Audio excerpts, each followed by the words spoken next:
வணக்கம். நமக்கு எண்கணி ஞானத்தையும், வேத ஜோதிட ஞானத்தையும், ஆன்மீக ஞானத்தையும் வழங்கிய அனைத்து குருமார்களுக்கும் நன்றி என்று அதே வேளையில் இது ஒரு ஜோதிட விளக்க வீடியோ விருப்பம் உள்ளவர்கள் தொடர்ந்து பார்க்கலாம். நமது 18 VUI யூடியூப் சேனலை சப்ஸ்கிரைப் பண்ணியிருக்கின்ற அனைத்து தோழர் தோழிகளுக்கும் நமது நன்றிகள். சரி, இன்னைக்கு ஒரு மாதிரி வித்தியாசமான ஜாதகத்தை எடுத்துட்டு வர முறையில் இது வந்து ரொம்ப வித்தியாசமான ஒரு ஜாதகம். சரி, ஜாதகத்தை வந்து நேரடியாக உங்களுக்கு கலைக்கிறேன். ஜாதகம் இங்கே வருது. இதுதான் ஜாதகம். ஜாதகம்னு பார்த்தீங்கன்னா 2 ஜனவரி 1986 4:57 AM காலையில் பிறந்திருக்காங்க. மலேசியாலன்னு வச்சுக்கோங்க, எங்கன்னு பர்டிகுலராக சொல்ல வேண்டாம். மலேசியாவில் பிறந்த ஜாதகர். லக்னம் விருச்சிக லக்னமாகி லக்னத்துக்கு 2ல் சுக்கிரன், புதன், சூரியன், லக்னத்தில் 3 லக்னத்தில் 3 சனி லக்னத்துக்கு 3ல் சனியின் பார்வையில் குரு இருக்கிறாரு. ஆனாலும் சந்திராதி யோகம் அவருக்கு பேக்கப்பான நிலையில் இருக்கு. ஓகேங்களா? சனியின் பார்வையில் லக்னத்துக்கு 3ல் சனி, லக்னத்துக்கு 6ல் ராகு, லக்னத்துக்கு 10ல் சந்திரன், லக்னத்துக்கு 12ல் கேதுவோடு சேர்ந்து இருக்கக்கூடிய லக்னாதிபதி செவ்வாய். கிட்டத்தட்ட செவ்வாய்க்கும் கேதுவுக்கும் கிட்டத்தட்ட ஒரு 5 டிகிரி தான் பார்வை அமைப்புகள், டிஸ்டன் அமைப்புகள். அப்போ செவ்வாய் திசை இப்போ நடந்துகிட்டு இருக்கு. செவ்வாய் பார்த்த ராகு திசை நடக்குது. ஓகே, இயல்பாக 6ஆம் இடத்துல இருக்கக்கூடிய அமைப்புல ஒரு பாவர் மட்டும் 6ஆம் இடத்தோட தொடர்புல இருந்தா என்ன நடக்கும்? கடன் நோய், எதிரி, வம்பு வழக்கு, இந்த மாதிரியான அமைப்புகள் 6ஆம் இடத்து நெகட்டிவை கட்டுப்படுத்துற மாதிரியான ஒரு விஷயம். ஆனா இங்க செவ்வாயுடைய பார்வையை வாங்கி, சொல்லப்போனா 6ஆம் அதிபதியின் பார்வையை வாங்கி 6ஆம் இடத்துல இருக்கக்கூடிய செவ்வாய் தான் வந்து இங்க நோய் மாதிரி ஏதாவது அமைப்பு கொடுத்து செயல்பட முடியாம அவரை வந்து அடைத்து வச்சிருக்கிற மாதிரியான ஒரு இடத்துல சிகிச்சை எடுத்துக்கிட்டா அப்படி இப்படியோ இருக்கிற மாதிரி இருக்கேமா, செயல்பட முடியாத மாதிரி இருக்காரு. என்னோடனே அவங்க வீட்டிலேருந்து அவங்க சொன்ன முதல் விஷயம், இல்லைங்க அவர் வெளியெலாம் இல்லை, உள்ளே இருக்கிறாரு, அரசு பாதுகாப்பில் இருக்கிறாரு அப்படின்னு சொன்னாங்க. ஓகேங்களா?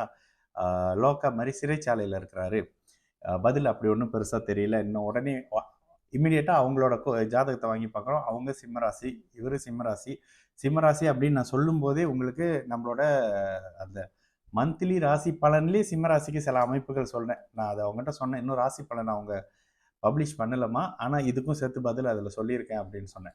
இதுக்கு முன்னுக்கு செய்த ஏதோ ஒரு விஷயங்கள் இங்கே வெளியில் வந்து அடுத்தடுத்து தசாபுத்தி அமைப்புகள் அப்படி சாதகமாக இல்லைங்க. இப்போ ராகு திசையில் நடந்துகிட்டு இருக்கிறது புதன், அடுத்ததாக 12ஆம் இடத்தோட சம்பந்தப்பட்டிருக்கக்கூடிய கேது, அதுக்கு அடுத்ததாக 3ஆம் இடத்துல மறைஞ்சு நீச்சனுடைய வீட்டில் இருக்கக்கூடிய சுக்கிரன் அப்படின்னு சொல்லிட்டு அடுத்த அமைப்புகள் அப்படி ஒன்றும் சாதகமான நிலை இல்லை.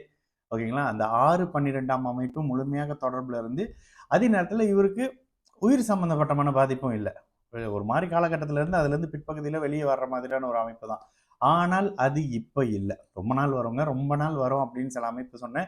இந்த ராகு தசை பிற்பகுதியில் சில சமயங்களில் குரு தசையும் தொடலாம் அப்படின்ற மாதிரி சொன்னேன். ஏன்னா குரு தான் 11ஆம் இடத்தோட ஒரு மாதிரியான தன்மையில் சுப அமைப்பில் தொடர்பில் இருக்கிற ஒரு பிளானட் அப்படின்னு பார்த்தீங்கன்னா குரு தான். குருக்கு நீச்ச குருவாக இருந்தாலும் 11ஆம் இடத்தோட ஒரு மாதிரி தொடர்பில் இருக்கிறாரு.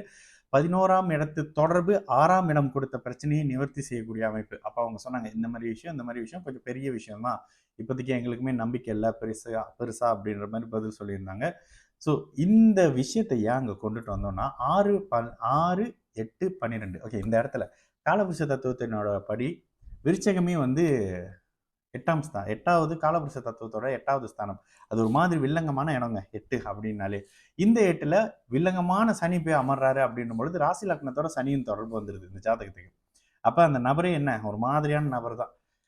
அதெல்லாம் நான் அவங்ககிட்ட பர்சனலாக பேசுகிறேன், இங்கே பெருசாக சொல்ல வேணாம். இந்த நபரே ஒரு மாதிரியான நபர். லக்னாதிபதி 12ல் மறைஞ்சு சூட்சுமங்களோடு இருக்கிறது, எந்த இடத்துலையும் சமாளிக்கக்கூடிய நபராக வந்துடுவார். ஆனால் இப்போ ஏங்க அவரால் சமாளிக்க முடியல?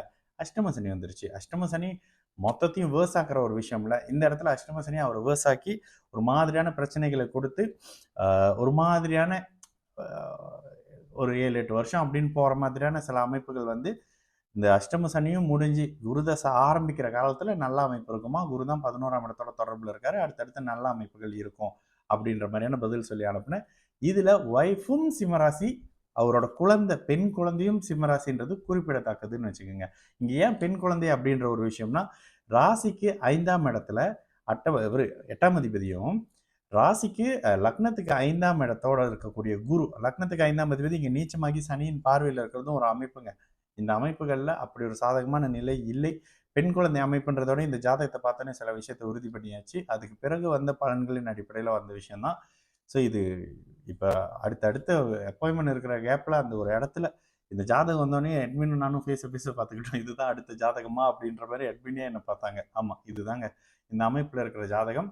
மீண்டும் ஒரு நல்ல ஜாதகத்தோட மறுபடியும் சந்திக்கலாம். அந்த கேள்விக்கு வந்து அருமையா பதில் நெறைய பேர் பதில் சொல்லியிருக்கீங்க. நெறைய பதில் உண்மையான, நேர்மையான பதில் தான். அதுல அந்த வீடியோக்குன்னு நான் ஒரு விஷயம் பேசுறேன். ஓகேங்களா? நல்லா இருக்கு. அதுலயும் வந்து நிறைவான சில அமைப்புகள் சொல்லியிருக்கீங்க. உண்மையாகவே அதுல நீங்க சொன்ன கிட்டத்தட்ட நெறைய விஷயம் உண்மைதான். அதுக்குன்னு தனியா விளக்கி ஒரு வீடியோ போடுறேன். சரிங்களா? நல்லது நடக்கும். எல்லோரும் நல்லா இருப்போம். வணக்கம்.